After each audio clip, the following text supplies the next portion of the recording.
Bonsoir. Merci d'être avec nous ce soir. Merci à nos invités que je vais présenter. Merci aussi à la DAGP de nous accueillir dans cet auditorium dont on ne se lasse pas. Et merci à Noé qui va dérouler les slides pour nous et qui est d'une aide précieuse. Je vais donc présenter les invités à cet atelier qui a pour thème l'animal, sujet photographique. Nous avons fort à dire, il y a beaucoup à dire sur ce sujet. Donc je vais tout de suite passer à la présentation de nos invités. Alexis Rosenfeld, tu es plongeur professionnel, photographe et explorateur. Après avoir découvert la plongée à l'âge de 8 ans, tu décides d'en faire ta passion, enfin de faire de cette passion-là pour l'océan ta vie, ton métier. Tu deviens un peu plus tard plongeur et photographe sous-marin. Et tu as la chance de participer, de partager la dernière expédition du commandant Cousteau à Madagascar, de prendre part à la grande épopée de la COMEX et de participer à des aventures incroyables comme la découverte de l'épave de l'avion d'Antoine de Saint-Exupéry. Au fil des décennies marquées par les changements de paysage que tu observes sous la surface, tu deviens aussi acteur de la cause environnementale. Et en 2018, avec la commission océanographique de l'UNESCO, tu lances un grand projet, un projet international d'exploration scientifique qui s'appelle One Ocean, qui est à la fois une fondation et une série de missions, dont tu nous parleras tout à l'heure. Andréina Debay, tu es rédactrice en chef adjointe et responsable du service photo du magazine Science et Avenir.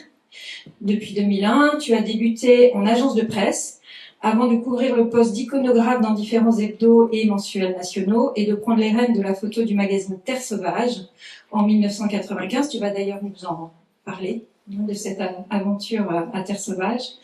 Tu es titulaire d'une maîtrise en histoire de l'art de la faculté de Venise, chanceux, et d'un diplôme de muséographie de l'école du Louvre. Tu es auteur pour Science et Avenir de chroniques photographiques, littéraires et culturelles, autour en particulier des thématiques nature et environnement. Jean-François d'abord. C'est pas par ordre d'entrée en scène en fait. D'accord. Tu es un artiste pluridisciplinaire belge. Tu y tiens, donc je le mentionne. Ton moyen d'expression n'est pas seulement la photographie, mais aussi l'écriture, le théâtre et la vidéo. Tu performes régulièrement au 104, c'était d'ailleurs le cas, je crois, la semaine dernière, dont tu es un artiste associé. Dès l'enfance, les animaux occupent une place cardinale dans ta vie. Tu dis d'ailleurs, je cite, « Ce sont les animaux qui m'ont réconcilié avec les hommes ». Et tu affirmes le rôle fondamental qu'a joué ton chien dans ton apprentissage de photographe. Tu nous en diras plus tout à l'heure. Tu considères que toute séparation, hiérarchisation du vivant est la première cause des conflits. Tu es représenté par la galerie Camera Obscura à Paris, Louis Stern Fine Arts à Los Angeles et la E-Gallery à Bruxelles. Et je finirai, parce que je ne peux pas ne pas le dire, que, entre autres prix, tu as été avec Le Bec en l'air, ton éditeur, lauréat du prix Nadar Jean d'Image 2023. Pour ton ouvrage, Nous, l'horizon, resterons seuls. Et d'ailleurs, tu connais l'auditorium de la DAGP, puisqu'il y avait un atelier qui était consacré à ce livre et à ce prix. Sylvie Hugues, tu as été pendant 18 ans la rédactrice en chef photo du magazine Réponse Photo, dont tu avais d'ailleurs participé à la création. Puis ton activité s'est beaucoup diversifiée, elle est devenue assez protéiforme, je dirais. Tu collabores avec la galerie Camera Obscura depuis 2015. Tu organises également des lectures de portfolio à la MEP et tu animes des masterclass et des workshops en France et à l'étranger. Tu fondes en 2016 avec Béatrice Théraube le Festival du Regard. Mathilde, pardon. Dont tu es, oui, je sais pourquoi j'ai fait l'erreur, je connais une Béatrice Théraube, dont tu es entre autres la co-directrice artistique. Je dis entre autres parce qu'on sait que la gestion d'un festival exige des talents assez variés. C'est pour le festival que tu es là aujourd'hui, puisque ce festival, qui a lieu en ce moment, a pour thème et titre cette année Animal. Pour revenir à ton parcours, tu es aussi depuis 2021 correspondante à l'Académie des Beaux-Arts et rapporteur du prix Marc-André Lacharrière. Tu as aussi publié 2 livres en tant que photographe et tu as été lauréate en 2020 du prix Résidence pour la photographie Fondation des Treilles. Voilà, c'est un peu sont 4 biographies un peu menées au pas de course, mais c'est en tout cas pour vous voilà pour ancrer un petit peu nos 4 invités dans cette rencontre. Et donc Sylvie, on parlait de ton festival, hein, qui a été cette année un festival en 2 volets. Il y a eu un volet automnal et un volet hivernal. Et donc là, en ce moment, c'est le volet hivernal jusqu'au 2 mars, je crois. Donc vous avez encore la possibilité de ne pas le rater. Et franchement, ça serait dommage de le rater. Et dans ce deuxième volet, il y a, enfin c'était déjà le cas d'ailleurs dans le premier, je crois que c'est quelque chose qui est resté sur les deux parties. Il y a une section qui est pionnier de la photographie animalière, qui est assez savoureux, je dois dire. Et moi j'aime bien dans les rencontres que j'organise un peu contextualiser les sujets, hein, revenir aux sources, aux origines. Et donc on va commencer avec un petit volet les pionniers de la photographie animalière, et là on est donc au 19e. Je démarre donc. D'abord merci de cette invitation, merci à vous tous d'être aussi nombreux dans cette salle, c'est très impressionnant. Noé, il est bien prénommé Noé quand même pour le thème animal quand même. Si tu veux bien, dans ton arche, montrer la première photo, s'il te plaît, merci. Voilà, donc en fait, le Festival du Regard existe depuis 2015, c'est Mathilde Thérault donc, qui l'a créé, c'est surtout Éric Vialatel qui l'a créé, et chaque année, enfin moi je suis arrivée en 2016, et j'ai eu l'idée de le thématiser, donc chaque année on traite un thème différent, et un thème assez large, pour justement permettre à la fois d'avoir des grands noms, des photographies grand public, mais aussi des regards pointus, des travaux exigeants. C'est un peu notre souci avec Mathilde, on fait un festival non pas pour se faire plaisir, mais pour faire plaisir au public, et surtout pour essayer de, comme à l'époque où j'étais rédactrice en chef du magazine, on se considère un petit peu comme des passeuses, on est là pour faire un lien entre les photographes, les artistes et le public. Donc le thème animal, pourquoi animal? Parce que, et pourquoi pas? D'abord parce que j'étais... C'est ce que je me suis dit aussi. Mais oui, pourquoi pas? Parce qu'on avait traité le thème adolescence à Cergy quand on est arrivé, ensuite voyage extraordinaire, habité, intime et autofiction, et plus récemment le thème de la nuit. Et on n'avait jamais traité le thème animal, et pourtant c'est un thème, paraît-il, essentiel dans l'histoire de l'art, hein, puisque les premières représentations animales, on les a découvertes dans les grottes, donc des hommes des cavernes qui dessinaient comme ça des buffles sur les murs. Donc c'est quand même un art très ancien. On voit que dans toute l'histoire de l'art, il y a la représentation animale qui est présente, hein, des bestiaires médiévaux jusqu'à plein d'autres choses. Et donc on s'est dit, oui, la photographie animale, la photographie animalière, c'est un thème à part entière, mais on n'avait pas envie de la traiter comme justement sous l'angle de l'exploit technique, puisqu'en fait longtemps, c'est un peu ce à quoi ça fait référence, c'est-à-dire les montées d'objectifs, les affûts, etc.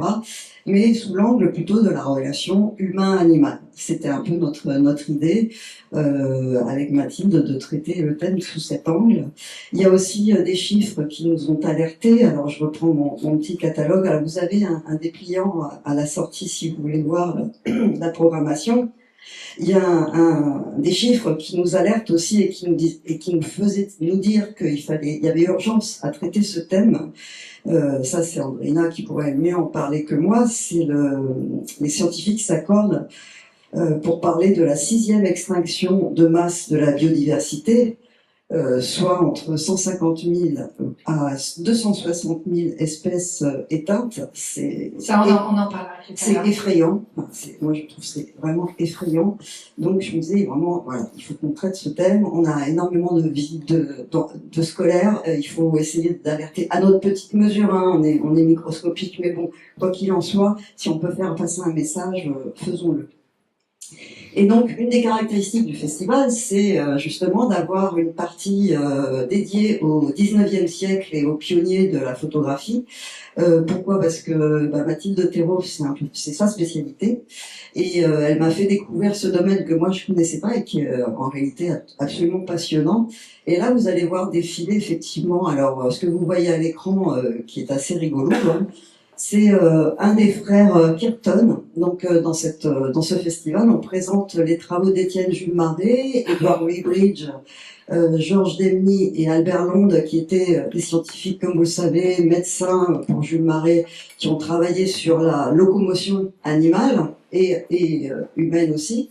Et donc on montre quelques planches grâce à la Société française de photographie qui nous a accordé ce prêt.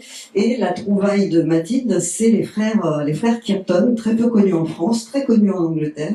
C'était des frères, deux frères, Richard et Sherry Kirton, qui, donc au 19e, en 1890, étaient passionnés de nature et ornithologues, et en fait qui ont voulu saisir l'animal dans la nature et pas empailler, parce qu'à l'époque, vous savez que on faisait des photos avec des grosses chambres en bois, avec des plaques de verre, donc le temps de pose était très long.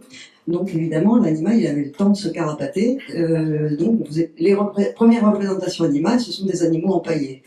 Et donc eux, justement, comme ils s'intéressaient énormément aux oiseaux, ils voulaient faire des photos de nids, des photos d'œufs. Et vous allez voir dans le diaporama la première photo d'œufs. Alors vous les voyez, alors ça c'est pas très évident, hein. Ils sont dans les arbres, non, avec leur chambre photographique. C'était un petit peu des casse-cous quand même. Et une échelle. Il y a une échelle. Il monte sur l'arbre avec sa chambre pour photographier les nids d'oiseaux.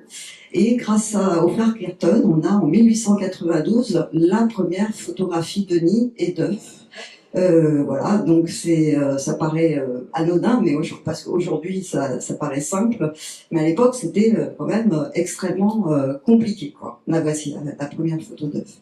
Et le bœuf que vous avez vu au tout début, alors faut voir que les frères Kirton étaient extrêmement astucieux, et justement on déployait des trésors d'imagination pour trouver des leurres, des moyens d'approcher les animaux sans être vus.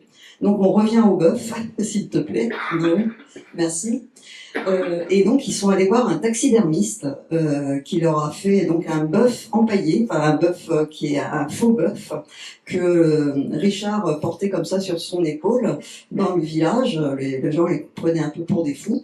Et donc dans ce bœuf qui était assez volumineux quand même, un des deux frères se mettait dedans avec sa chambre photographique. Si. Et il y avait un petit orifice au niveau du poitrail, là, pour passer l'objectif de la chambre et faire des photographies d'animaux sans être vus. Donc, d'une certaine manière, on peut dire que les frères Kirton ont été pionniers des affûts animaliers. Et il y avait aussi, on le voit dans une des photos que tu montres, il y avait aussi un tronc d'arbre. Hein. Alors, il y avait un tronc d'arbre. Alors, ils utilisaient les troncs d'arbre qu'ils creusaient. Ils se mettaient à l'intérieur avec la chambre photographique et de la même manière creusaient un petit trou pour faire passer l'objectif et pouvoir photographier les oiseaux dans leur habitat naturel. Voilà. Et donc on doit aux frères Kirton ses recherches sur les affûts, ses recherches sur le camouflage.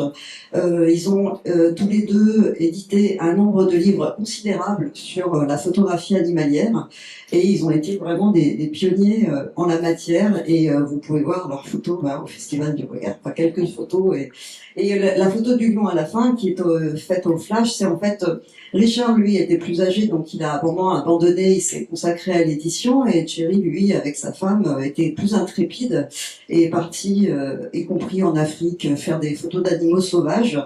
Ce qui, alors cette photographie est plus récente, hein, elle doit dater de 1910 ou 1920, je crois, plus récente, mais il a poursuivi comme ça la photographie animalière en allant y compris chasser des animaux sauvages. Donc c'est une belle histoire qu'on vous raconte. Étienne Jules Marais a été l'inventeur de ce qu'il a appelé le fusil photographique. Alors le fusil photographique, et nous on montre surtout les photographies prises des chevaux où en fait il y avait. Faut imaginer que au 19e siècle, ils étaient tous chercheurs, ils étaient inventeurs, ils cherchaient dans plein de domaines. Et il avait beau être médecin et physiologiste, il était vraiment intéressé par la circulation du sang, il a écrit plein d'ouvrages et il s'est intéressé à la locomotion, ce qui a donné lieu après à des trouvailles qui servent encore en biomécanique. Et donc il avait trouvé un système de déclenchement où il faisait passer, en fait, on voit, si vous venez au festival, vous verrez des photographies où il y a un fond neutre, un cheval qui passe, et à chaque fois que le sabot du cheval appuie sur un des câbles qui est relié à un appareil photographique, il y en a 12 comme ça en enfilade, ça déclenche une photographie. Et on voit comme ça la décomposition du mouvement, qu'on ne connaissait pas à l'époque, et c'était une manière aussi pour dire à Étienne Jules Marais, non, les chevaux ne volent pas quand ils sont au galop, parce qu'il y avait dans les représentations picturales, y compris de cette époque, là, on avait l'impression que le cheval au galop volait, en fait. Et en fait, non, il a toujours un sabot au sol. Voilà, c'était pour la petite histoire, mais oui, c'était des inventeurs très prolixes et très ingénieux. Oui. Bah, c'est vrai que la photographie animalière est peut-être plus que toute autre une photographie qui est très dépendante des évolutions techniques. C'est, je crois, à peu près vers les années 30 que les appareils sont devenus plus légers et qui a vraiment permis aux photographes ou aux naturalistes de pouvoir vraiment se balader avec et de pouvoir donc faire des photos dans toutes les situations. Mais je crois que tu voulais dire quelque chose, Alexis? Oui, je voulais rebondir sur ce que tu disais, parce qu'en fait, ce qu'il a inventé avec ce bœuf que je connaissais pas, qui est une histoire géniale, ça a été récupéré plus tard, et Cousteau, sur plusieurs missions, mais entre autres sur la mission Tanganyika, il voulait approcher les hippopotames et les crocodiles du Nil. Et qui sont des crocodiles assez dangereux. Et donc ils pouvaient pas se mettre dans l'eau comme ça avec des simples combinaisons, palmes et des bouteilles. Donc ils ont fabriqué un hippopotame, un faux hippopotame. Et vous le retrouvez sur YouTube, si vous faites le faux hippopotame de Cousteau, c'est dans le Tanganyika et vous voyez les gars monter dans leur hippopotame et se trimballer, c'est filmé. Mais évidemment c'est filmé parce que ça fait partie du storytelling et rentrer dans l'eau avec la caméra à l'avant de l'hippopotame comme là avec ce bœuf et réussir des images des peaux qui sont probablement les animaux les plus dangereux pour l'humain. Mais je regarde Alain Escorbia qui est là, il se demande pourquoi. Spécialiste en hippopotame. Non, mais parce qu'on se retrouve toujours une fois par an dans un festival qui s'appelle le Festival de Montier-en-Der. Et là, il y a des fabricants de matériel, justement, qui permettent aux photographes de faire des affûts. Et c'est incroyable, enfin, tout ce qu'il y a comme joujou et puis la façon dont il s'habille aussi, on est un peu, enfin, c'est très ressemblant avec du matériel militaire, je dirais. C'est vraiment du camouflage. Mais il y a tout un tas d'astuces encore aujourd'hui, assez savoureuses pour justement pouvoir approcher les animaux qui, eux, n'ont pas changé, se carapatent dès qu'ils nous voient. Je me permets cet aparté sur cette idée de camouflage que je trouve très belle. C'est un écrivain qui s'appelle Bailly, Jean-Christophe Bailly, disait que nous, effectivement, on se cache derrière quelque chose, on se cache avec un subterfuge. Les animaux, eux, se cachent dans le visible. Et je trouve ça d'une poésie extraordinaire. Je voulais faire le malin avec une citation. Sylvain, elle est bien embêtée. Et embarrassée de moi. Non, mais c'est pour ça que je t'ai mis à côté de moi. C'est pour te surveiller. Non, je vais passer la parole à Andréina, parce qu'Andréina, toi, bon, là, on est déjà un autre pionnier. C'est la guerre des pionniers. On n'est pas du tout dans les années 30, mais en tout cas, toi, tu as vu, d'abord, tu as des choses à nous dire sur ces périodes-là, et puis tu as vu, quand tu es arrivé à Terre Sauvage aussi, la différence avec, sans doute, maintenant. Donc, je te laisse nous en parler. Alors, moi, je remercie tout le monde, mais surtout Sylvaine, pour une raison précise. C'est que elle connaît les préoccupations que je vis en ce moment professionnelles, qui sont très intenses, parce que le journal dans lequel je travaille va être cédé à LVMH. Je le dis comme ça. Je sais qu'il y a des gens qui connaissent la presse, qui s'y intéressent. Et donc, Sylvaine, pour me tranquilliser, m'a dit écoute, Andréina, ne t'en fais pas. tu es là pour parler de ce que tu connais. Et je trouvais ce mantra non seulement très déstressant, mais hyper salutaire dans l'époque à laquelle on vit, parce qu'il y a trop de monde qui parle vraiment à côté de la plaque. Donc merci. Alors, cela étant dit, je n'ai pas de photos à projeter parce que l'idée de vous parler de Georges Chiras m'est venue parce que ce livre, je l'ai vraiment très très très bien en vue dans ma bibliothèque, et que quand j'ai commencé à penser à la photographie autour des animaux, j'ai pensé à lui. Alors, Georges Chiras, c'est pourquoi lui? Parce que c'est avec lui qu'aux États-Unis, autour de la fin de 1890, on va dire, a commencé, vraiment on peut faire démarrer la photographie animalière. Je vais essayer de le faire circuler, ce livre, qui s'appelle L'intérieur de la nuit, et dont le texte est de Jean-Christophe Bailly, ce grand, enfin vraiment poète, essayiste, connaisseur des animaux. Et ensuite, pourquoi? Parce que c'est le premier à avoir photographié la nuit. Parce que il a été quelle époque? 1800. Alors, à 12 ans, en 1859, il se baladait en barque avec des Indiens Ojibwés qui le guidaient, et à 12 ans, il a tué son premier animal. C'est pas comme Vincent Minier qui, à 12 ans, a fait sa première photo de biche et est devenu un grand photographe animalier. Lui, il l'a tué.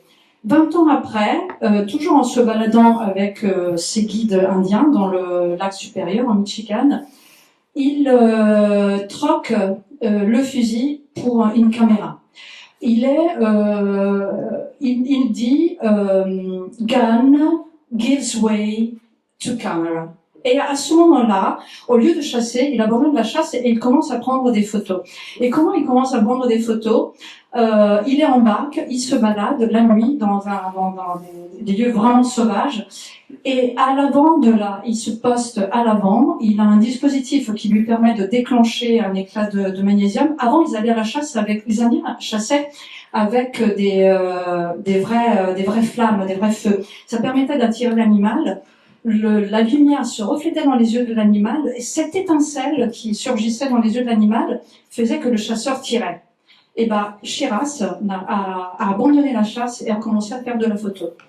Et c'est à partir de là que, s'inscrivant dans le même mouvement de la wildlife photography américaine, qui a été vraiment... vous savez quoi, je vais le mettre en circulation dans la salle et vous allez le regarder, le livre, parce que comme de toute façon j'ai pas de photos à vous montrer. Et à partir de ce moment-là, aux États-Unis est né un grand mouvement de protection de la nature, mais un mouvement d'intérêt pour l'animal sauvage, qui a embrayé derrière les écrits de Henri David Thoreau, puis de John Weir, un naturaliste à l'origine de la création des grands parcs américains. Pourquoi je vous dis tout ça? Parce que Georges Chiras, en dernier, pourquoi il m'a intéressé? Parce que en 1906, il a publié dans le National Geographic, qui est né comme la National Geographical Society. En 1888. Absolument. Il né par des scientifiques qui faisaient œuvre de vulgarisation. En 1906, Chiras publie un article sur la faune sauvage avec 74 photographies. C'est un des premiers grands articles illustrés du National Geographic.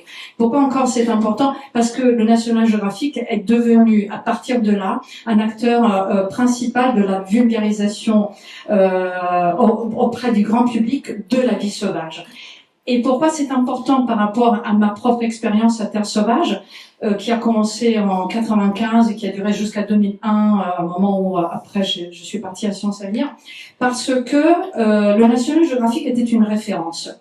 À plusieurs titres, parce que évidemment ils avaient de tels moyens de production, ça leur permettait de se décaler en termes de grands reportages que les photographes pouvaient réaliser, mais surtout parce que on parle là d'une tradition de l'intérêt pour l'animal qui est proprement anglo-saxonne, qui trouve une racine dans la naissance des associations de protection de la nature qui ont surgi en Angleterre d'abord, qui, si on suit leur parcours, donnent aujourd'hui les mouvements animalistes, les mouvements vraiment les plus radicaux de protection de l'animal, la philosophie qui s'ensuit, et qui, aux États-Unis, a produit ce grand mouvement de découverte de la faune sauvage, aussi parce qu'ils ont des grands espaces que nous en Europe on n'a pas.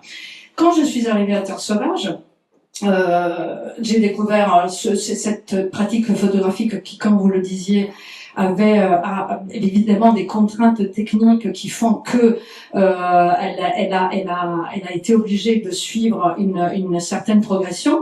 N'empêche que le début de cette photographie était une photographie de documentaire, de portrait, de description de l'animal. On ne connaît pas l'animal. C'est qui l'animal? C'est quelque chose de mystérieux, c'est quelque chose de caché, c'est quelque chose de beau, c'est la beauté faite qui se manifeste devant nous, c'est une épiphanie incroyable. On a un champ immense de découverte qui se présente à l'objectif de tout un tas de photographes qui passent de statut d'amateur et peut-être qui reste amateur au sens où Jean-Christophe Bailly le dit dans ce livre qui circule, c'est-à-dire l'amateur, celui qui aime, pas juste celui qui apprend tout seul à faire quelque chose qui ne passera pas au stade de professionnel. Et peut-être que la photographie animalière est l'une des pratiques dans lesquelles il y a le plus d'amateurs qui restent amateurs mais qui flirtent avec la catégorie de professionnels parce qu'ils sont équipés, comme vous le disiez, il suffit d'aller à Montier-en-Der à ce festival pour voir comment les amateurs s'équipent en matériel comme si leur vie en dépendait. Mais on le comprend très bien parce que quand on a approché le moment incroyable de l'affût, et qu'on attend la rencontre, on est content d'avoir un objectif long comme ça qui permet de figer l'apparition de l'animal. Vous m'interrompez quand vous voulez. Parce que si vous... Je vais pas tarder. Non, mais bon, donc c'est juste pour dire que Terre Sauvage, cet univers-là, je l'ai côtoyé. C'est-à-dire que la photographie qui documentait la vie de l'animal, qui le décrivait, qui s'attachait à nous montrer ses comportements, les naissances, la prédation, les amours, la tanière, le nid, le vol, etc. C'était là, ça nous était offert par ces grands photographes. Il y en a une ribambelle. J'ai eu vraiment la chance extraordinaire d'aller les voir, ces photographes aux États-Unis, parce que à cette époque-là, et tu pourras en témoigner, Terre Sauvage était taxée de faire du snobisme et de ne travailler qu'avec les Américains. Ce qui en partie était vrai. Et c'était vrai en partie parce que on trouvait chez eux un goût de la narration qui est arrivé seulement après en France.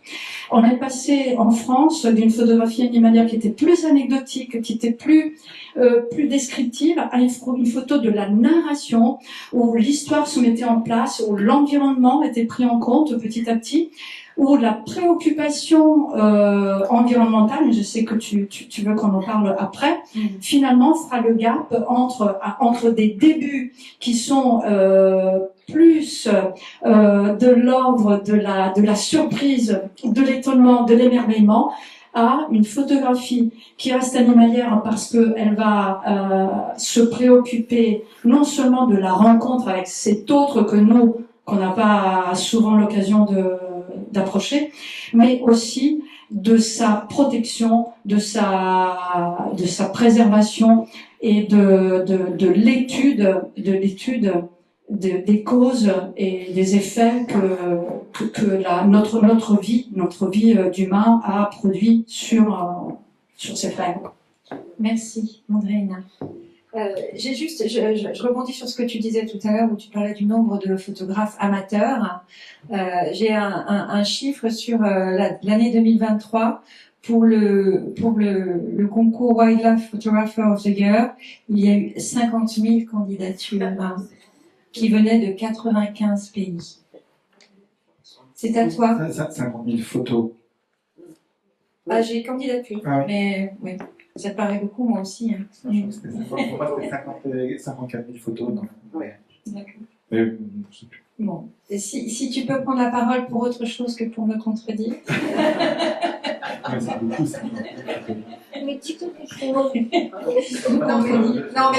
Alexis, je voudrais maintenant que tu prennes la parole parce que on parle des progrès techniques qui changent beaucoup la façon de photographier et toi tu les as Ouais, vécus. beaucoup. Je les vis encore aujourd'hui. Mais juste pour revenir à ce que disait Andréina sur les photographes américains, c'est vrai qu'il y avait une très grande présence de ces photographes américains dans les magazines français, chez Géo, chez vous avec Joël. On avait quand même notre place. Moi, je publiais très régulièrement dans Terre Sauvage. À l'époque, Terre Sauvage, c'était La référence. la référence. La publication. Ouais, la publication, ouais, c'était, il n'y a pas à l'époque de National Geographic France, etc., ça n'existait pas. Donc, soit on allait toucher aux États-Unis, on publiait chez Nat Geo, et ça, c'était compliqué à l'époque. Soit on venait chez vous, et puis on avait les 3-4 gros dont il faisait partie, et c'était super. Mais c'est vrai qu'en face, c'était Franz Lansing, Badendam, etc. David Dubillet, Wolf, François, Ouais, bien c'était sûr. vraiment c'était super. Donc c'était extrêmement valorisant d'être dans ces gens-là. Pour revenir sur Toi. oui, sur cette histoire de photo, moi j'ai vu parce que je commence à être un peu vieux, donc j'ai vu cette transition entre le numérique. On remet juste avant et après on passera sur ça, s'il te plaît. Donc la transition sur le numérique et sur l'argentique et numérique. Sous l'eau, il y a une particularité qui est importante, et vous l'avez compris, c'est qu'on est sous l'eau. Donc on a deux conséquences de l'évolution de la technologie, c'est de la technologie photographique évidemment, mais la technologie de plongée aussi. Et par exemple sur cette première photo, je respire sans bulle.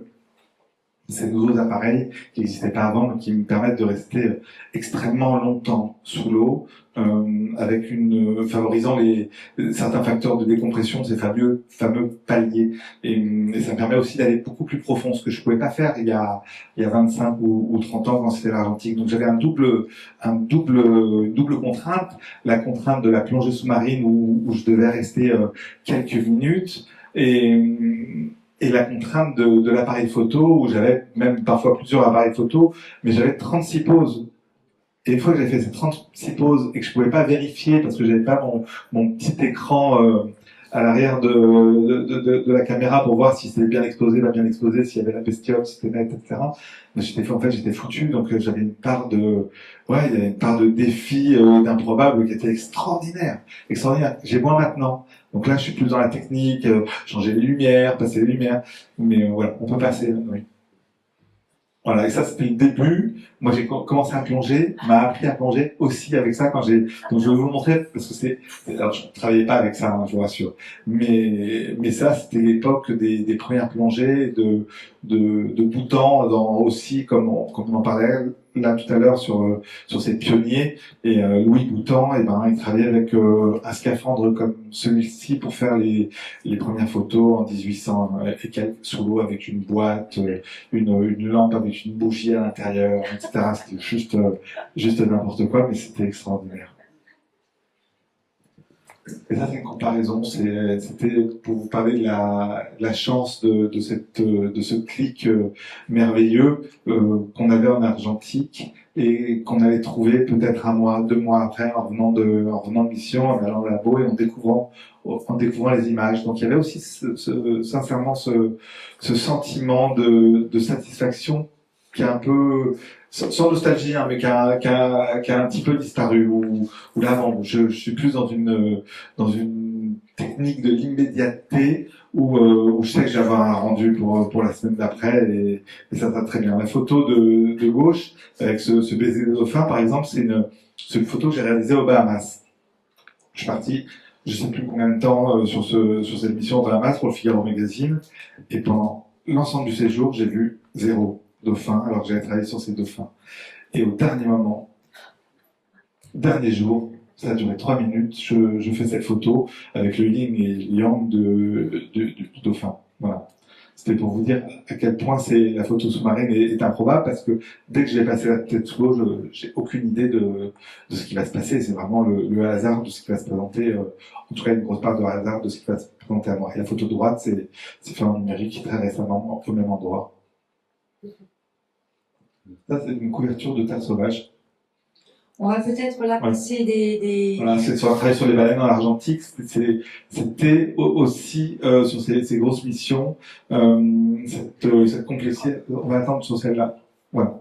La complexité, c'était de faire justement ce mélange et d'être certain au bout de 15 jours, 3 semaines, un mois de mission, d'avoir des résultats comme cette baleine à bosse dans le sud de Madagascar.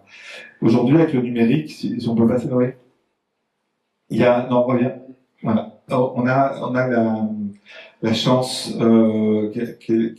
cette photo, par exemple, où j'étais en train de travailler sur une des dernières grandes missions pour l'UNESCO, on en parlera tout à l'heure un peu plus, mais sur une mission sur les sardines et la grande migration des sardines.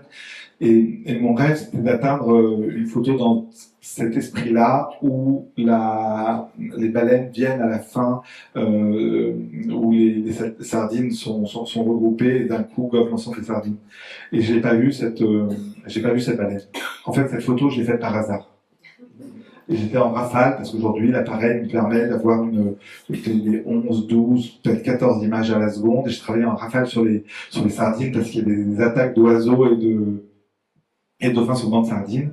Et quand j'ai vu la baleine, elle était au-dessus de moi, c'était trop tard, et j'ai su, qu'en sortant de l'eau, que j'avais photographié. Donc on garde quand même cette petite part de chance en y passant beaucoup de temps. Vous passez des photos, mais on va peut-être passer d'autres photos. On va peut-être les passer un petit peu plus rapidement pour que tu aies du temps pour parler de One Wish. Voilà. À part celle-ci. Où là on est dans une mission complexe dans le lien à l'animal. Jusqu'à quel moment on va faire les photos, comment on peut se permettre de les faire. Cette photo, c'est une baleine qui s'appelle Flucker, qui est devenue célèbre en Méditerranée, sur l'ensemble du bassin méditerranéen, parce qu'elle avait été dans un premier temps, il y a à peu près 14 ans de cela, blessée, la queue blessée par un bateau. Elle avait un moyen de queue, une demi-queue en fait. Elle avait une demi-queue. Et une seconde mauvaise rencontre, c'est forcément une baleine qui a eu la poisse. Elle a eu la queue complètement sectionnée. Cette queue complètement sectionnée l'empêche de descendre en profondeur. Ce type de grande baleine, c'est un rorqual commun, la deuxième plus grande baleine qui existe sur la planète. C'est pas rien. Un seigneur de l'océan, un seigneur de la mer. Et cette baleine ne pouvait plus descendre, manger, s'alimenter. Et donc là, on la voit complètement amaigrie. Donc on a longtemps hésité avant de la photographier, de la filmer, savoir qu'est-ce qu'on en faisait. C'était sur une mission avec des chercheurs, c'est est-ce qu'on se permet d'aller dans l'eau et la photographier en train d'agoniser, ou est-ce qu'on laisse tomber et on tente pas ce jeu-là. Et on a fait un compromis, on s'est pas mis dans l'eau et on a juste fait l'ensemble des images en mettant les bras dans l'eau et en protégeant la baleine en fait des bateaux qui tournaient autour. Et puis elle a disparu quelques jours après, voilà, tuée par le transport maritime en fait, parce qu'elle est morte de faim. C'est la plus grande cause de mortalité des grands cétacés, notamment des baleines, des collisions avec les grands bateaux. Oui. Voilà, et mon travail, c'est ça, en fait, c'est de documenter ce qui se passe sous la mer, donc des récifs comme celui-là, qui a un site patrimoine mondial de l'UNESCO aux Philippines, en passant par ce qu'on voyait tout à l'heure sur les mammifères marins, et parfois, c'est d'aller documenter des travaux de chercheurs qui ont, soit parce que moi je souhaite aller raconter l'histoire de leur travail, soit des phénomènes comme celui qu'on voit actuellement sur le blanchissement des coraux, qui est un phénomène dont tout le monde, je pense, a entendu parler, qui est de plus en plus présent, qui est une cause de mortalité et un risque majeur pour l'humanité.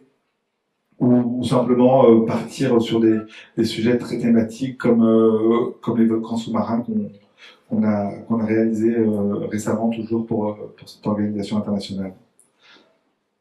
Et ça, c'est le début de nouvelles missions qui sont menées depuis 2-3 ans maintenant avec l'UNESCO. Donc c'est une mission que j'ai montée avec la direction générale de cette organisation pour rendre visible l'invisible, pour raconter l'océan autrement. Donc c'est des missions qui sont beaucoup plus ambitieuses et qui sortent du giron simple sans que ce soit simpliste, mais de la photographie. On est vraiment dans le grand récit, animalier ou dans une grande mission pour raconter l'océan autrement. Et là, c'est une mission sur la grande migration du vivant. Là, c'est un travail sur un récif corallien extraordinairement grand qu'on a mesuré en Polynésie française, qui est la vallée aux mille roses. Et ça a été ça pendant les 3-4 dernières années de passer de mission en mission et d'essayer de raconter cette histoire au grand public en passant par le média photo, par le film, par beaucoup de relations presse et de rendre cet océan beaucoup plus perceptible pour le plus grand nombre. Voilà, après, on vit des choses extraordinaires, vous pouvez le voir, de vivre ça, c'est génial. Et ça, c'est le début du projet qu'on est en train de finir sur la grande migration du vivant, on voulait raconter, pour une bonne et simple raison, c'est les pétroliers, Total, Exxon, je sais plus lesquels, avaient décidé de présenter des blocs, ce qu'on appelle des blocs, c'est des zones au large de l'Afrique du Sud, pour forer. Moi, je savais qu'il y avait cette grande migration et je me suis dit, moi, je suis pas Bloom ou Greenpeace, je n'ai pas la capacité de me mobiliser en tant qu'Alexis Rosenfeld pour aller fracasser Total, etc. J'en ai pas la capacité, je sais pas faire. En revanche, vous appeler. c'est ça. Donc, ce que je lui ai dit, c'est que je vais chercher à raconter en photo et j'ai essayé de démontrer ce qu'ils mettent en péril. On est parti sur cette plus grande migration. On a fait 4 voyages pour raconter l'histoire. C'est un documentaire qui sort sur Arte dans le dernier trimestre de cette année. Et on va raconter la grande migration du vivant, la plus grande migration animale au monde, avec ces fous du Cap qui viennent chasser les sardines, des milliards de sardines qui remontent la côte est, la côte sauvage de l'Afrique jusqu'au Mozambique. On les a suivis, on a suivi ces grandes prédations, on a vécu des scènes extraordinaires comme celle-là où ces fous du Cap escortent mon copain Steven qui est en train de filmer. Des rencontres sur les baleines, la trouille ultime des sardines qui sont en train de sauter de l'eau pour essayer de voler, pour éviter les baleines de Bride qui tournent dessous, et nous essayer d'éviter aussi la baleine de Bride qui n'avait strictement rien à faire et qui nous a d'ailleurs plusieurs fois percuté ou englouti quelques instants avant de nous recracher. C'est vrai, hein, c'est vrai. Ouais. C'est des photos qui traînent de cela avec des palmes qui sortent, des bouches, etc. Mais oui. Vous n'avez pas vu l'histoire du kayakiste qui s'est prolongé par passer un fort. Une baleine à bosse. Non, mais baleine à bosse. Et recracher à son kayak.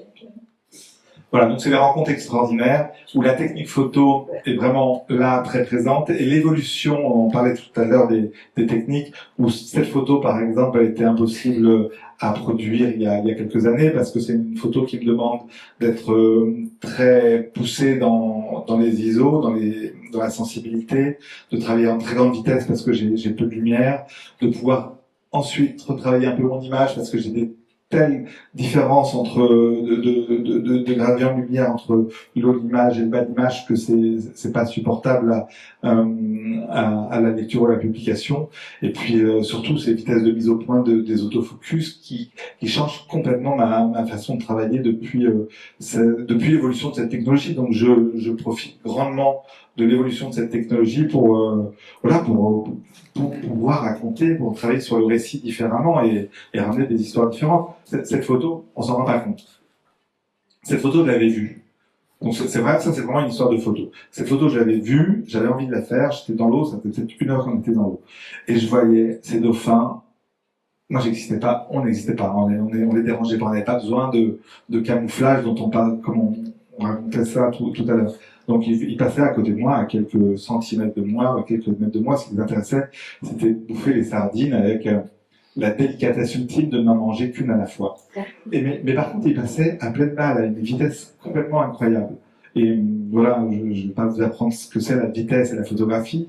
Il faut aller assez vite en vitesse pour pouvoir capter le moment et pouvoir faire la mise au point. Et ce que je voulais, c'était voilà, montrer cette délicatesse de dauphin qui me nargue un peu en passant juste à côté de moi avec le bout de queue de sardine qui sort encore avant d'être avalé. Et j'ai réussi alors que le dauphin était à pleine vitesse. Pleine vitesse, c'est plus de 40 km/h.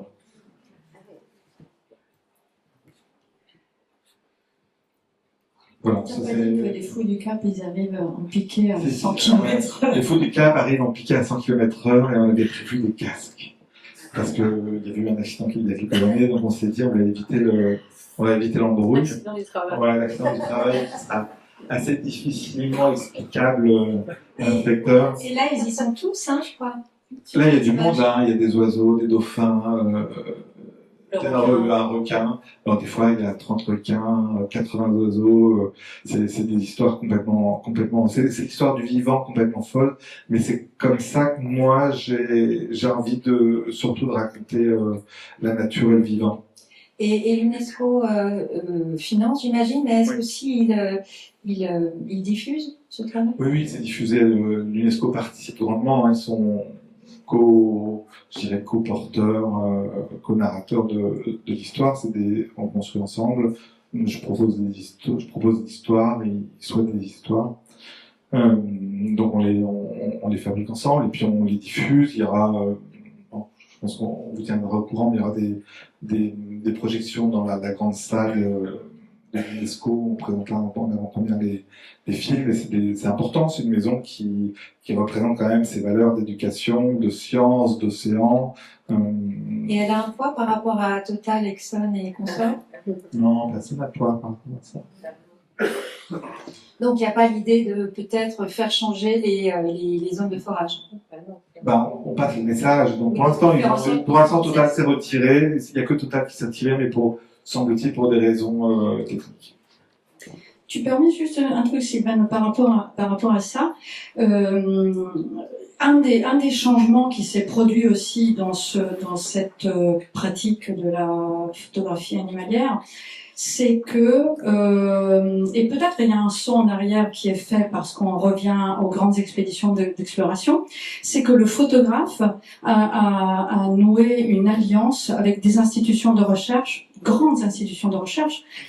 Ça peut être le Muséum d'histoire naturelle, ça peut être le CNRS, ça peut être, voilà, les grandes institutions de recherche trouvent des collaborations avec des photographes qui font de la photographie animalière, et qui deviennent des interlocuteurs directs des chercheurs. Et ça, c'est relativement nouveau parce que c'est déjà une quinzaine d'années, je dirais. Mais ça a pris énormément de force. Et ça existe en photo, mais si vous faites attention, parce que je suis sûre que vous avez vu Le Peuple migrateur de Jacques Perrin, que vous avez vu Océan, que vous avez vu d'autres grands films. Là, on passe au film, mais c'est la même dynamique. C'est-à-dire que ces expéditions-là sont des œuvres artistiques extrêmement sensibles, mais sont aussi des sources d'information et des sources de recherche. Et ça, c'est relativement nouveau, mais ça prend beaucoup de poids. Ouais. Mais c'est important pour nous, et c'est important pour eux aussi. Donc il y a c'est important que tu soulignes ça.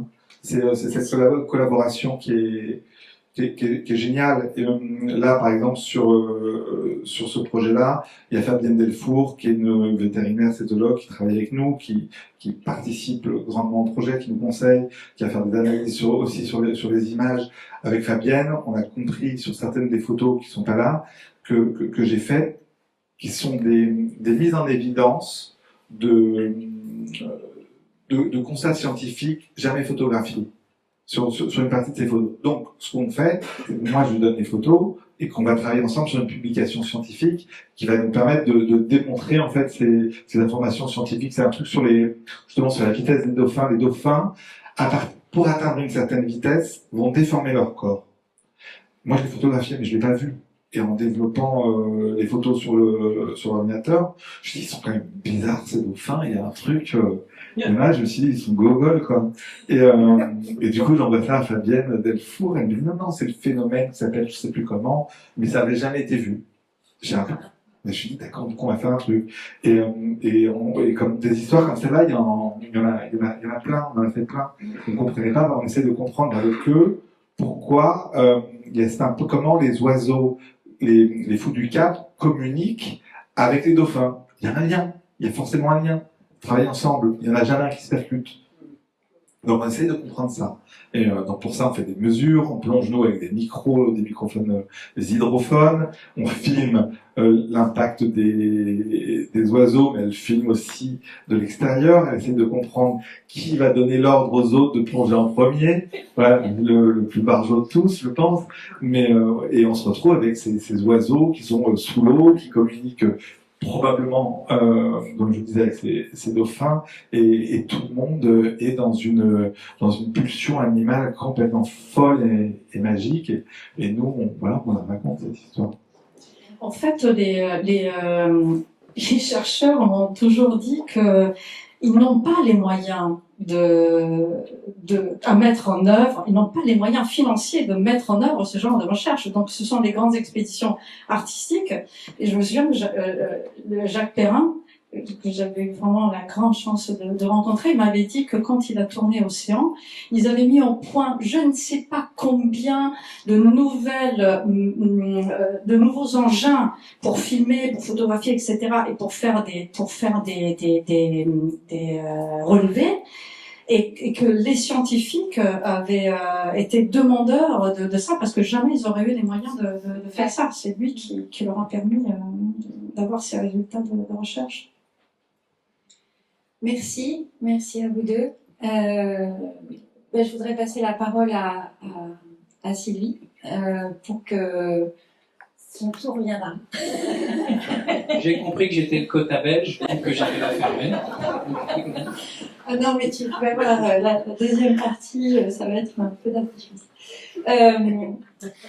Sylvie, j'aimerais maintenant que tu nous parles de la programmation de ton festival. Tu l'as dit tout à l'heure, hein, on est dans cette programmation, pas seulement sur la photographie animalière, mais aussi sur l'animal sujet photographique. C'est d'ailleurs aussi le parti que j'ai pris pour cette soirée.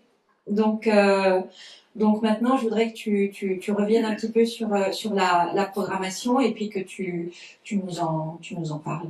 Alors, juste pour revenir sur les pionniers, parce qu'il y a une chose que j'ai oublié de dire, c'est que si on montre aussi des photographies du 19e, c'est qu'on fait énormément de visites avec des scolaires et des enfants. Et c'est important pour eux de comprendre que la photographie, c'est pas seulement ça, parce que dans leur tête, c'est ce petit rectangle. Le smartphone, c'est aussi, d'où vient la photographie, c'est pour ça, et que c'est aussi un support, un tirage, etc. Ça, c'était un petit aparté. Là, ce que vous voyez à l'écran, c'est le travail de Marta Bogdanska, qui est une photographe polonaise. Alors, ce ne sont pas ses photos à elle, c'est une artiste. Elle est allée rechercher dans des archives et dans des documents un peu partout dans le monde, notamment des documents des armées, des photographies d'animaux qui ont servi pendant les conflits. C'est son sujet d'étude. Elle travaille dessus depuis plusieurs années. Elle a fait un livre qui s'appelle Shifters, qui est épais comme ça, où il doit y avoir 800 pages environ de documents autour de cette utilisation des animaux pendant les guerres.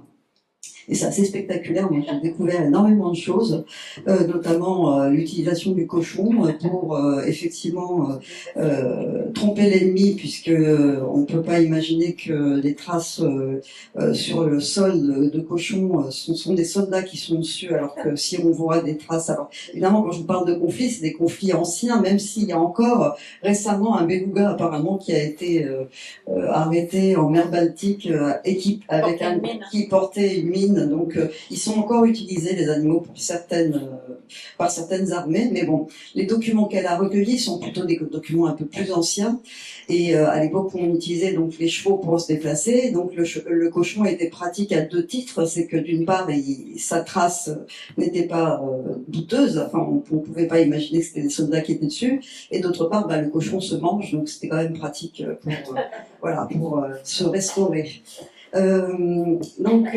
Marta Bogdanska, elle a donc effectué ce travail de recherche autour d'énormément d'animaux. Il y en a de différentes sortes pendant le festival. J'ai bien aimé que tu montres la suivante, notamment l'éléphant. Ici, c'était une éléphante, en l'occurrence, dont le barrissement était utilisé pour envoyer des messages codés. Voilà, il y a tout alors, les histoires sont vraiment incroyables. Là, je passe, on n'a pas le temps, mais il faut vraiment venir au festival. En fait, ce qui était compliqué pour nous avec Mathilde, pour essayer de mettre en scène toute cette richesse, foisonnement de documents, on est parti de portraits d'animaux remarquables d'une certaine manière, parce que Martha avait aussi le souci de ne pas en montrer un plutôt qu'un autre, parce qu'elle disait oui, on héroïse, mais ça c'est notre vision d'humain, on héroïse par exemple le pigeon Bel-Ami que vous allez voir, voilà, le voici, l'ancêtre du drone, donc le pigeon photographe qu'on avait équipé d'appareils photo pour aller photographier les positions ennemies. On héroïse certains animaux, mais bon, c'est l'histoire du pigeon Bel-Ami, c'est l'histoire de tous les pigeons qui ont été utilisés pendant la guerre comme messagers, puisqu'on leur, vous savez, ça c'est plus commun, on leur baguait des messages où on les envoyait photographier des positions ennemies. Enfin, c'était vraiment très utile. Donc c'est toute cette histoire qu'on retrace en utilisant des portraits d'animaux particuliers. Donc il y a le singe Jackie qui était aussi une mascotte d'infanterie en Afrique. Il y a l'ours, il y a un ours qui est très célèbre en Pologne qui a été vraiment utilisé comme un soldat, dont on utilisait sa force pour charrier des gros morceaux de bois pour faire des tranchées. Il y a une grande fresque au festival qu'elle a réalisée à partir de photomontages et de photographies d'utilisation du cheval dans les conflits, et notamment le cheval ambulancier qui transportait aussi des soldats blessés, enfin bon. Et les chiens évidemment qui ont énormément servi à transporter des médicaments sur le front ou tout simplement les chats à réconforter aussi les soldats, parce que quand on était loin de sa famille, c'était important aussi. L'animal a aussi cette fonction-là de réconfort et voilà. Donc ça, c'est le travail de Marta Bogdanska. Je sais plus, tu l'as dit Sylvain au départ, mais en fait on a fait la programmation en deux parties parce qu'on a eu un lieu plus petit que d'habitude. La photographe que vous allez voir ensuite, c'est Tina Mérandon, qui n'est plus exposée actuellement, mais c'est elle qui a fait la photographie de notre affiche. Tina Mérandon, en fait, c'est une photographe que vous connaissez certainement, photographe française, une 50aine d'années, qui travaille énormément sur le corps et le corps en action, le corps comme une espèce de chorégraphie et le rapport au corps. Et je l'avais interviewée il y a longtemps et j'avais remarqué que dans son travail, il y avait une évolution vers l'animal assez importante, et notamment, alors ça c'est l'affiche justement, qui est toujours elle montrée au festival, puisque l'affiche, on n'a pas changé d'affiche entre la première partie et la deuxième partie pour des raisons tout simplement de coût. Mais en tout cas, Tina, elle mène ce travail pendant des résidences. Elle a mené un travail avec des adolescents et leur animal préféré. Et donc, c'est assez surprenant de voir un enfant un petit peu costaud comme ça qui porte un mouton, enfin qui porte un petit agneau ou cette jeune fille avec ses iguanes. Et donc, ce qui est assez beau dans les photographies de Tina, c'est que d'abord, elle montre le rapport entre les adolescents et les animaux, le langage des animaux qui ne parlent pas et qui on peut pas communiquer. Et pourtant, pour les adolescents, à une période de leur vie où c'est un petit peu compliqué, ils sont pas très bien dans leur peau, etc., ils arrivent à communiquer avec l'animal. Et donc, c'est photographies qu'elle a voulu, c'est au travers de la photographie qu'elle a voulu montrer ça, avec un souci très particulier de la couleur. Ce sont des photographies absolument magnifiques. Donc, vous pouvez les voir sur le site du Festival du Regard, sur le site internet du Festival du Regard. On a fait une visite virtuelle Vous savez, comme pour les agents immobiliers, vous avez la première partie du festival qui est montrée. Et je crois qu'après, on a Team Flac, il me semble. Ah non, c'est Penty Samalati. Mais bon, en tout cas, il y a aussi Team Flac qui est dans la première partie que vous pouvez voir sur le site internet. Donc, Penty Samalati. Qui est super. Le quoi? Team Flac. Team Flac, c'est génial. Il est génial. C'est un type extraordinaire, vraiment, et qui a fait un travail incroyable, et dont je parlerai après. Là, j'ai parlé donc de la partie actuelle que vous pouvez voir encore pendant 2 semaines. Donc, faut pas trader. Hein, c'est ouvert du mercredi au dimanche. Hein, je fais la promo. Voilà, tous les après-midi de 12h à 19h du mercredi au dimanche, encore pendant 2 semaines. Donc, Penty Samalati, alors c'est pas un photographe animalier, évidemment, c'est un poète. Pour moi, et il se sert des animaux pour moi, c'est un fabuliste. C'est le Jean de La Fontaine de nos jours, hein, d'une certaine manière. Tu en parlais tout à l'heure, Jean-François. Et c'est vrai que c'est quelqu'un qui utilise les animaux comme des petits personnages de petites histoires, de petits contes, de petites scènes théâtrales. J'adore ces photographies, j'adore le bonhomme. C'est vraiment, physiquement, déjà, il ressemble au Père Noël. Il est finlandais, il a 75 ans, une grosse barbe, il est assez costaud, il a une grosse voix. Et c'est quelqu'un d'une humanité absolument incroyable. Et ce qu'on a voulu faire, parce qu'on présente aussi, je veux bien que tu passes Noé s'il te plaît, ce qu'on a voulu faire dans le festival, c'est montrer les photos de Penty Samalati et aussi les photographies de Vincent Munier. Alors Vincent Munier, tout le monde le connaît maintenant, depuis qu'il a eu le César du meilleur film documentaire avec La Panthère des Neiges. Mais on a, en fait, mon idée de pourquoi montrer les deux, et en fait, j'ai demandé à Vincent Munier, que j'avais interviewé à l'époque où j'étais rédactrice en chef du magazine Réponse Photo, quel était son photographe préféré. Et il m'avait répondu, à ma grande surprise, il m'avait pas répondu justement Franz Lanting ou tous ces grands personnages de la photographie animalière. Il m'avait dit Penty Samalati. Ça m'avait vraiment interloqué, parce que je m'étais dit, mais c'est pas un photographe animalier en tant que tel, quoi. Il a pas inventé l'objectif, il est plutôt en moyen format ou dans des formats panoramiques. Voilà. Et en fait, il me dit oui, mais j'aime sa poésie, j'aime son univers. Et donc, j'ai demandé à Vincent Munier, si tu peux passer justement, c'est très bien. Juste après, voilà, une photographie de Vincent Munier. En fait, comme il a été beaucoup montré Vincent Munier et que voilà, il y a des festivals qui montrent de la photo animalière de manière magistrale, je me disais, nous, à notre niveau, à Cergy-Pontoise, qu'est-ce qu'on peut apporter de nouveau? Et ben justement, j'ai demandé à Vincent Munier de faire une sélection de ces photographies qui pouvaient dialoguer avec les photographies de Penty Samalati. Et donc, on a toute une série de photographies de Vincent Munier, et je suis assez contente de ça. C'est quand les gens viennent pour Vincent Munier, parce qu'il y a une cohorte de fans, c'est absolument incroyable, hein, le nombre de followers qu'il a, des gens qui viennent pour Vincent Munier, et ils voient les photos, ils se disent « Ah, ben ces photos-là, on les connaît pas ». Donc ça me fait assez plaisir, parce qu'il est allé avec son équipe, Marine Delacoste et Léopold Jacot, il a vraiment une super équipe, Vincent, aller fouiner, aller chercher dans ses photographies des photographies voilà, qu'on a mis nous en vis-à-vis certaines avec les photographies de Penty Samalati, parce que je trouve que les deux, ça fonctionne bien. Les deux ont vraiment plein de points communs. Évidemment, l'amour de la nature, ça tombe sous le sens, mais aussi tous les deux ont une vraie recherche au niveau de l'édition. Tous les deux ont fondé une maison d'édition. Vincent Munier a fondé Kobalan et il édite ses propres livres. Penty Samalati a fondé Opus et il édite des livres d'une extrêmement bonne qualité, puisque Penty Samalati est un tireur noir et blanc virtuose.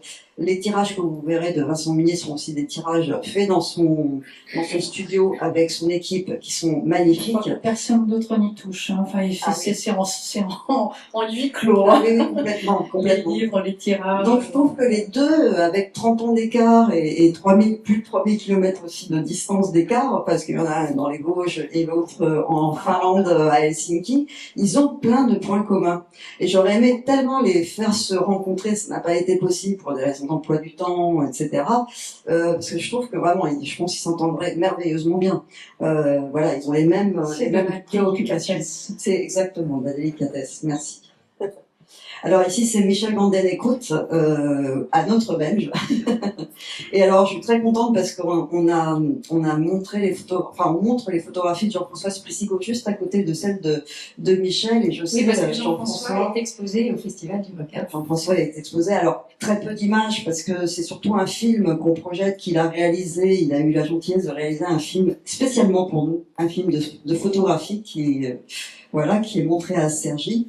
Et Michel Et que nous verrons tout à l'heure. et que voilà, vous avez la chance de voir. Et Michel Vandenecoude, c'est quelqu'un que j'aime, que j'admire énormément, qui a d'abord compté beaucoup dans le monde de la photographie, puisque on sait moins, mais il a cofondé l'agence Vue avec Christian Cojol. Et bon, bah, c'est un photographe de presse, hein, de commande, mais pour son travail personnel, il a développé donc ce travail assez intense autour de la condition animalière, toujours avec ce regard un peu doux, amer. Oui, je vais vite, et parce qu'il faut laisser la parole à François. Et donc voilà, on a une sélection d'une vingtaine de tirages, là aussi, réalisés par lui, qu'on a mis en scénographie avec un éclairage particulier, en les mettant vraiment en valeur. Moi, les photographies de Michel Vandenecoude, elles sont vraiment extraordinaires.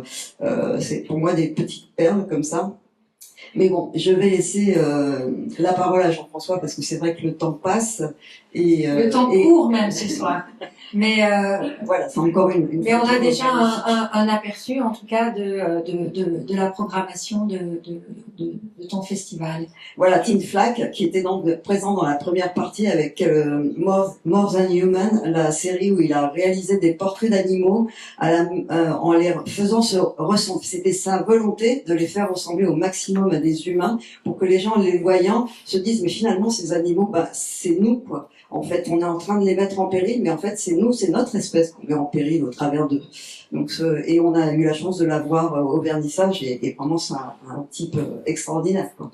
Alors vous allez souffrir parce que Tim Flack il est plus exposé, mais je vais te faire un grand compliment parce que je connais Tim Flack vraiment, je connais son travail.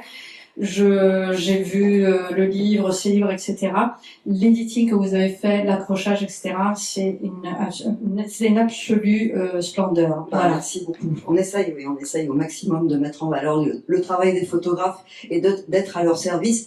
Juste une dernière photo avant de passer à Jean-François, Nathalie Bettens, que je voulais vous montrer, qui fait un travail mais remarquable avec Antonin Anzil, qui est un sculpteur sur papier. Donc c'est la série Oiseaux de nuit, qui était montrée en première partie du festival. Faut voir ces images, c'est d'une délicatesse pour le coup vraiment, puisque ce sont en fait des photos, des polaroïds noir et blanc tirés sur du papier velin d'Arche, qui est ensuite humidifié. Et Antonin Anzil, elle fait souvent des collaborations avec des artisans, vient sculpter le papier et dessiner des lunes, et ça rappelle évidemment les représentations des oiseaux de nuit dans les contes, hein, où on voyait sur un arbre perché une chouette avec la lune qui se dessine à l'arrière-plan, et c'est très merveilleux, c'est très très beau à voir.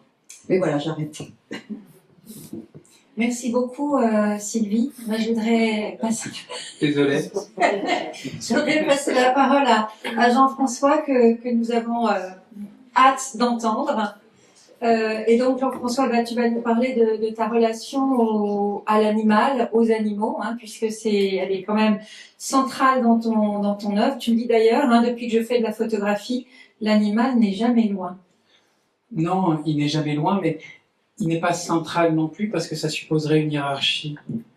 Et quelque part, de ma perspective, je ne prétends en aucun cas faire une vérité, ce qui m'importe, c'est pas la forme que la vie a choisi de prendre, c'est la vie dans la forme.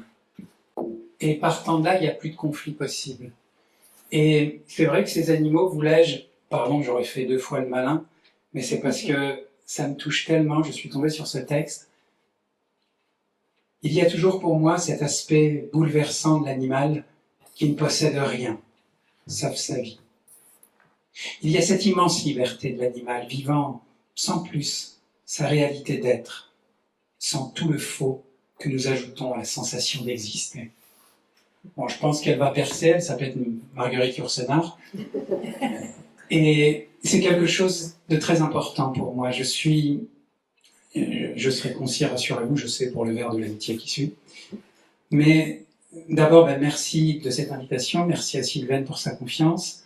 Je suis très heureux, j'avais pas le privilège de connaître l'œuvre d'Alexis, et entends bien que je vais creuser. Et je vais creuser aussi dans la joie de la différence si enrichissante, car, à dire vrai, je suis non pas à l'opposé, parce qu'il n'y a pas d'opposé, il n'y a que des complémentarités. Moi, je travaille avec un matériel de branque, avec une technique foireuse, et parce que t'es belge, oui. c'est très bien. Et quelque part, moi, ce qui m'intéresse, On peut rester sur celle-là, ensuite on naviguera, je t'en prie. Je t'en remercie, Marie. Ce qui m'intéresse, c'est pas dans la photo, c'est pas d'avoir la photo. Moi, j'ai aucune idée de ce que je fais, j'ai aucune forme d'intelligence, vous le vérifiez à chaque seconde où je parle. Ce que j'ai par contre à peu près, c'est une capacité d'émerveillement. Et c'est ça qui me motive, dans le sens où si j'avais un but, un objectif, pour moi ça correspondrait à un trophée. Il faut se rappeler qu'un trophée, dans la chasse, c'est mort. Et moi, humblement, si je dois témoigner d'un truc, c'est du vivant. Ainsi, est-ce la relation qui me touche. Et à dire vrai, je m'en fous qu'il y ait une photo ou pas, c'est pas très important. Tant et si bien que je suis donc encore en argentique, avec des objectifs absolument pas longue focale. Moi, ce qui m'importe, c'est la distance. La justesse d'une relation, c'est la distance que vous mettez. Si je m'approche de Sylvie dangereusement à cette distance-là, tout a changé. Et ainsi, je travaille avec des focales qui correspondent à votre champ visuel monoculaire. Et ici, ce que vous allez voir, mais je vous remercie parce que vous me faites le privilège de tester, si je puis dire. Oui, vous êtes les premiers à voir ces images. C'est le retour d'un... J'étais invité à Photo Phnom Penh cette année, et ensuite étais-je dans la jungle. Et donc là, vous devinez le pays. Je trouvais que c'est ma photo la plus promotionnelle que j'ai jamais faite. Là, au moins, c'est concret. Il y a le petit singe. Le Cambodge, oui, c'est assez impeccable. J'espère qu'on t'a bien payé. L'image suivante, oui, s'il te plaît. Et là, ainsi, on va se balader. Et vous voyez, ça surgit pour moi. J'ai vraiment aucune idée de rien. Je vous assure, chaque fois que j'ai essayé d'être dans la prétention de savoir, j'étais plus dans la disponibilité de sentir. Et je me sens infiniment plus sincère envers ce que je suis, à l'endroit de se sentir, que de ce savoir qui toujours veut, décide, pense. Mais rappelons-nous qu'on ne sait qu'hier. On ne peut pas savoir maintenant. Et l'intensité, qui pour moi n'entre dans aucune forme de comptabilité, ne peut agir qu'à cette disponibilité qui surgit soudain, et ainsi les choses se font ou se défont. Mais vous savez, pour moi, j'ai de plus en plus le sentiment que la vie, profondément, c'est quoi? C'est un exercice d'apparition, disparition. Et donc, voilà, j'essaye d'être à l'instant de cet éclat et d'être humblement à l'écoute de cela. On peut progresser. Alors voilà, ça surgit. Là, le boîtier que j'utilise, moi, c'est un moyen format à souffler. Alors dans la jungle, vraiment, je vous le conseille. C'est que des emmerdes. Là, c'est mon côté où est Charlie. Avançons, s'il te plaît. Ce marabout qui m'a beaucoup touché, ça c'est voyez les noms, quelle poésie quand même à partir d'un certain niveau dans la science. C'est un ours solaire à cause de son plastron qu'il a sur le ventre. J'évite autant qu'il m'est possible de prendre des animaux qui sont contraints. J'en ai eu fait bien sûr, mais là c'est dans des refuges, dans la rue, dans les choses. Et ainsi, j'avance. Bon, je t'en prie. Ça, c'est une rencontre dans la jungle? Ah non. Là, c'est dans un... Non, là, ce serait faire un excès de bravoure. C'était pas le clébar. Hein. Le clébar, là, il n'y a pas de problème. L'ours, c'était la photo d'avant, s'il te plaît. Ça, c'est dans un refuge où j'ai eu le plaisir de les nourrir avec les personnes qui s'en occupent. Et c'est des animaux souvent issus de braconnage qu'on essaie de relocaliser. Et donc, ça permet une proximité un peu plus vaste avec l'animal. On peut continuer à progresser. Mon chien, je pense que ça va. Et puis, vous voyez, pour moi, tout est offert dans la vie. Il n'y a pas grand-chose. Vous savez, je suis pas fasciné par l'imaginaire. Je trouve que l'imaginaire, c'est souvent mièvre à dire vrai, au regard du réel, l'intensité du réel. Et là, je me dis, moi, en fait, je suis pas grand-chose, quoi. Je suis un pousseur de boutons parce que tout est en place, la lumière, les choses surgissent.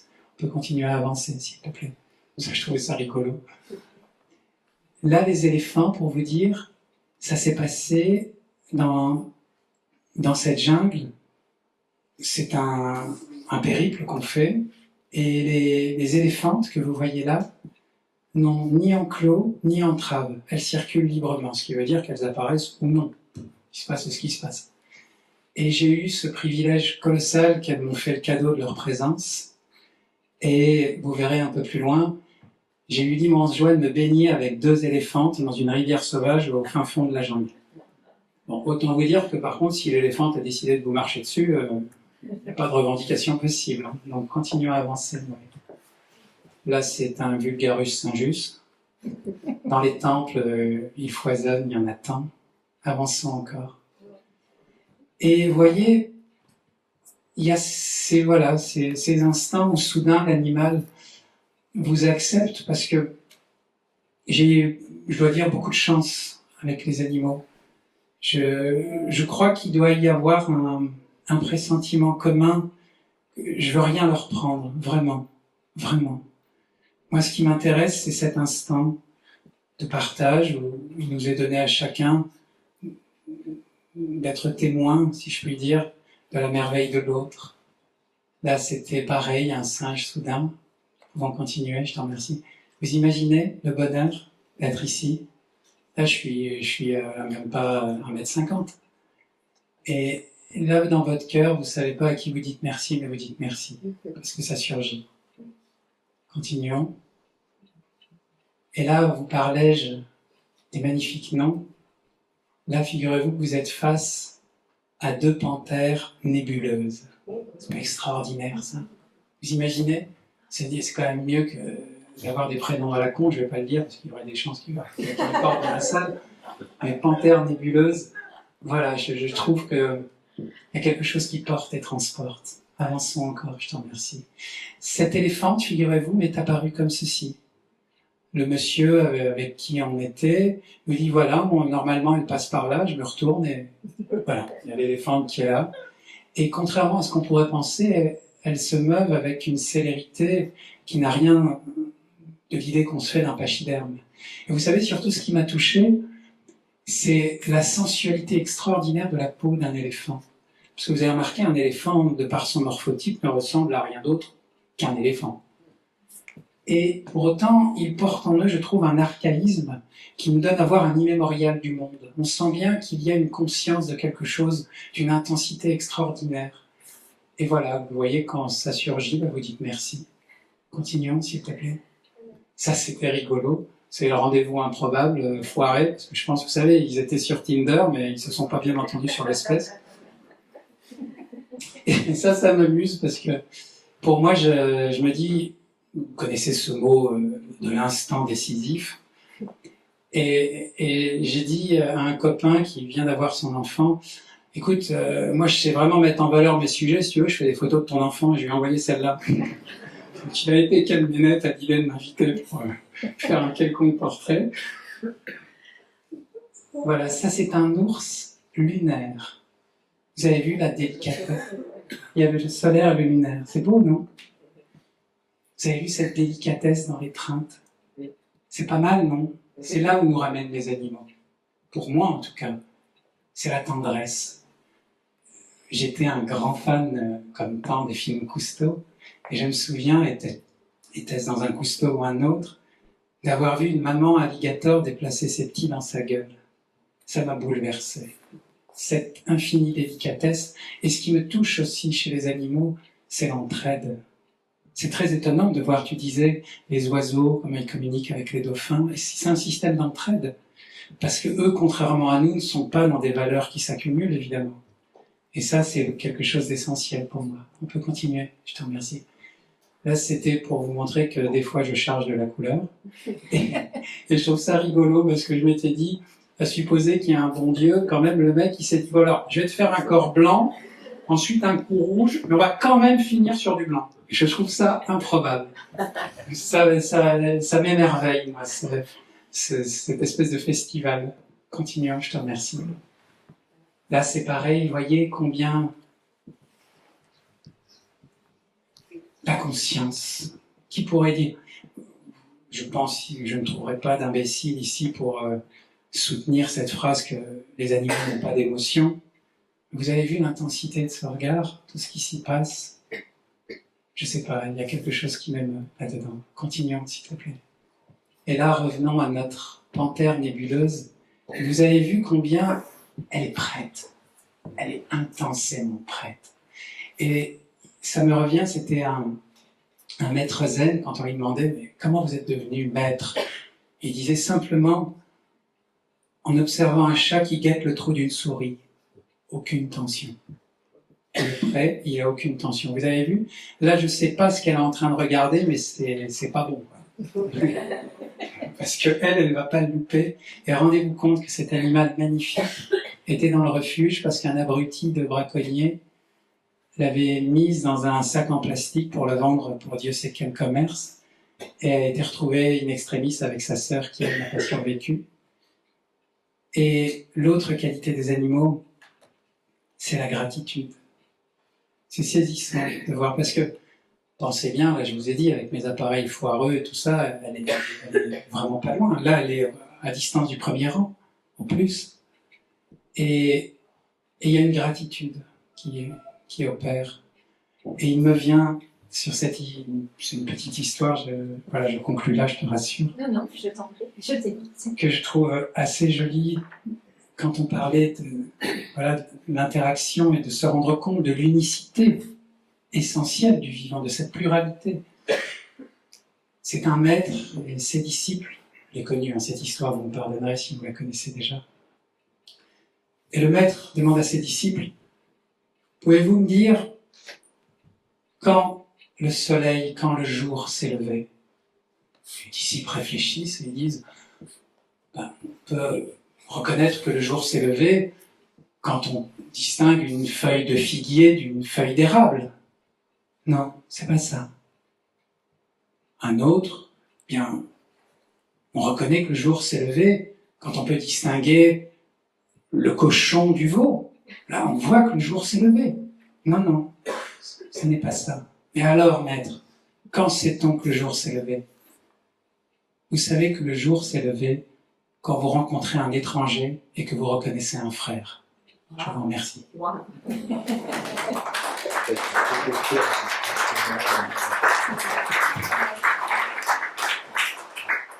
Merci Jean-François. À vous entendre tous les deux, il y a quelque chose qui me touche, c'est que tous les deux, face à l'animal, il y a la notion du merveilleux.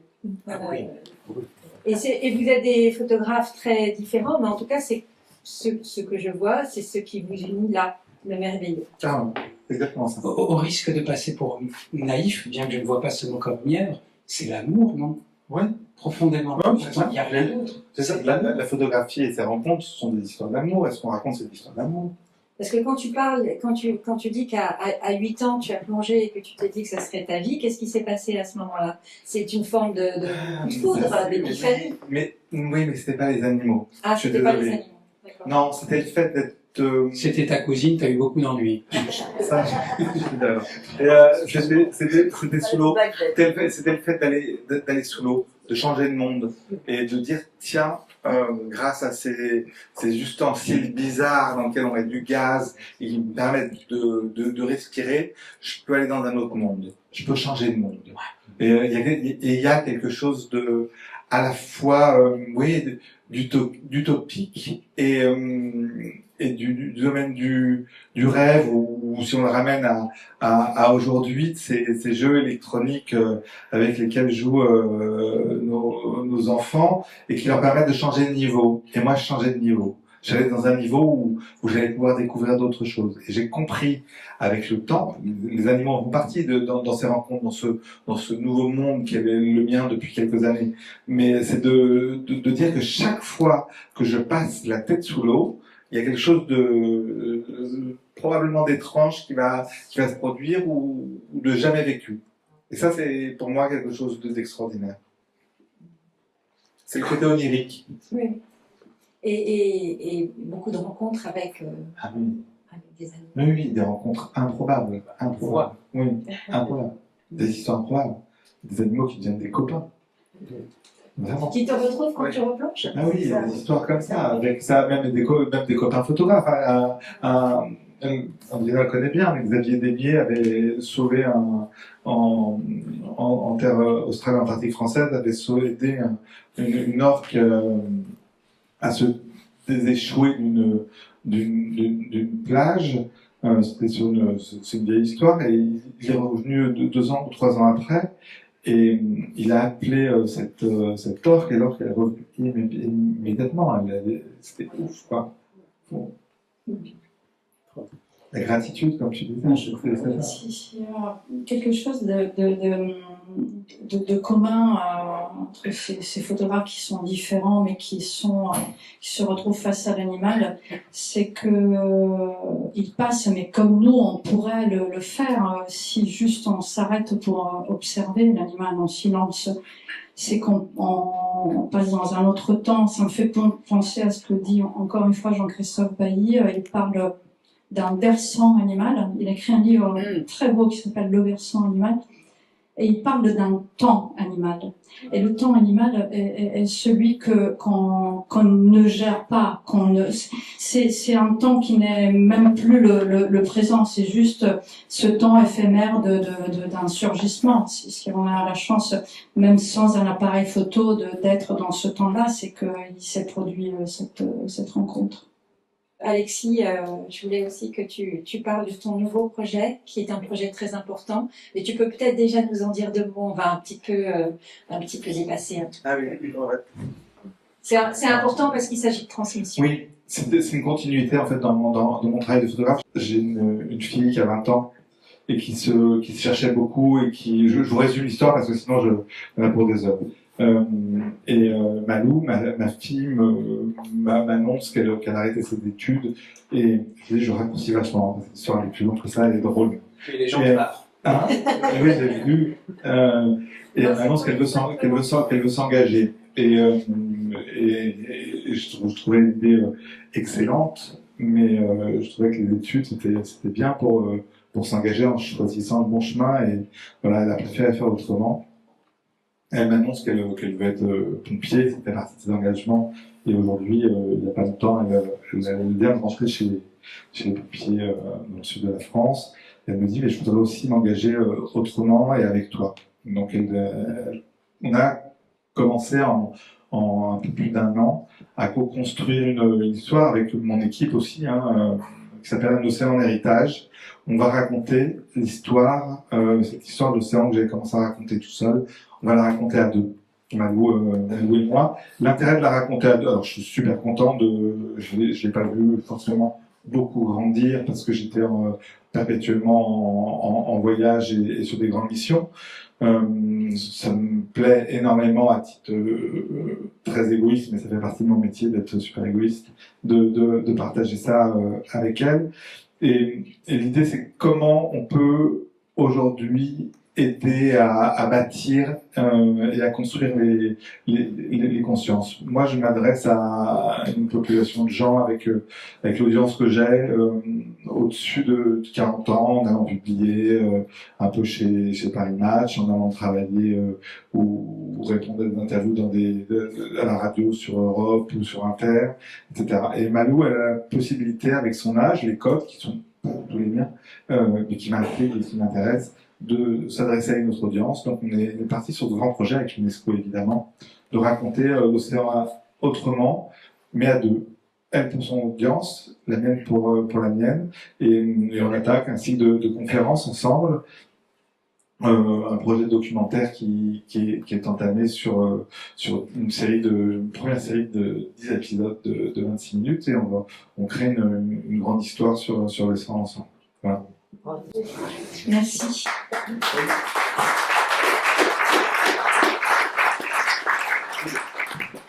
Merci à Alexis, Andréina, à Jean-François et à Sylvie.